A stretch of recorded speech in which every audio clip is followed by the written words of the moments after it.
I'm standing here in front of this large townhouse at number 35 Bedford Square. Today, this building houses the Architecture Association's renowned School of Architecture, but I'm more interested in the building's history. Two of the house's previous inhabitants are Thomas Hodgkin and Thomas Wakely. If we see plates commemorating them, it's because these two men contributed to the development of modern medicine and medical research.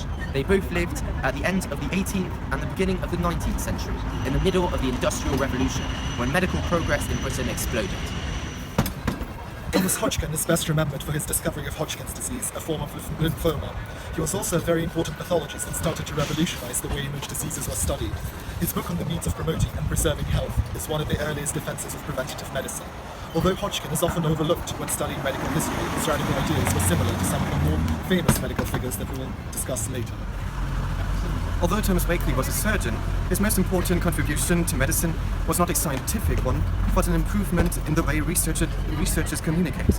Indeed, he was one of the founding editors of The Lancet, which still today remains the most prominent and respected medical journals, allowing researchers and doctors to share their discoveries and speed up the pace of medical progress. Like Hodgkin, Wakely was a radical thinker, and his vocation to improve the lives of people led him to become an MP.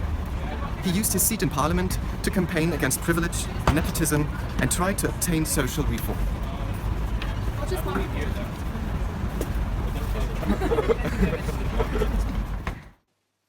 If we look inside, we see that Hodgkins and Wakely actually fit into the wider story of medical progress during the Industrial Revolution, especially in Britain, which was a hub for medical innovation during the late 18th and early 19th centuries.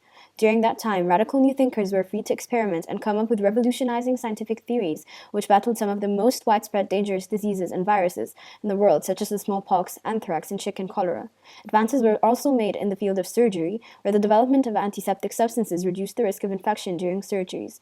Also, it was during that time that modern nursing and hospital management were introduced, and people became increasingly concerned with public health. As such, it was not surprising that all these advancements, among other factors, contributed directly to the rising life expectancy documented during that time.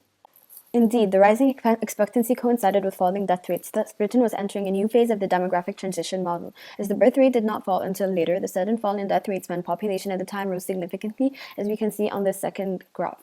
This growth, combined with increased labor productivity and agriculture, led to people leaving the countryside in search of work. Towns suddenly grew rapidly, and the influx of workers provided an impetus to new industries, which were at the heart of the Industrial Revolution and the sudden and previously unseen high levels of economic growth at that time. The healthier and more productive workforce, which rose during Hodgkin's and Wakely's time, framed the development of Britain and created the world as we know it today.